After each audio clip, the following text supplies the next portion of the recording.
Are there changes in children's brains as a result of uh, what they go through in the first couple of years of life? There's no question about that. When you look at the process of maturation, there's a point in time when the brain is growing something like 6 million neurons a second. And then that's, I think, called arborization. And then a later period of time, there's a pruning.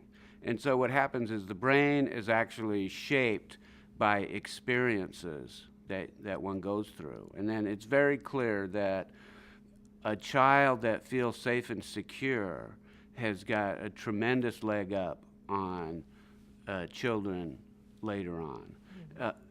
In terms of development. But it's also true that many, if not most, maybe even all children that have these difficulties can really overcome them later in life with various things. And so these things aren't etched in stone. I mean, basically this idea of the chemical imbalance theory of mental illness, the genetic theory, well, let's talk about the chemical imbalance, is totally unproven.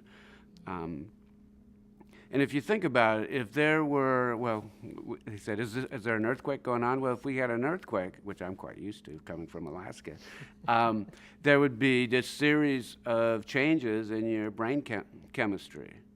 And mine actually would probably be not as much because I'm used to it.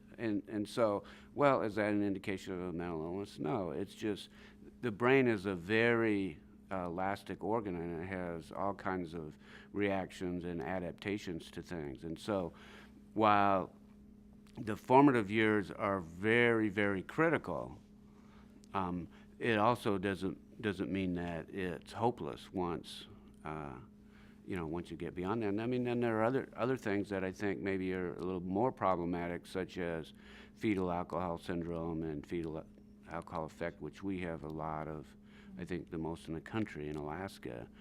And mothers who are taking psychotropic substances other than alcohol when they're pregnant, and these do have chemical effects, anatomical effects on the brains, which maybe are a little bit harder to deal with.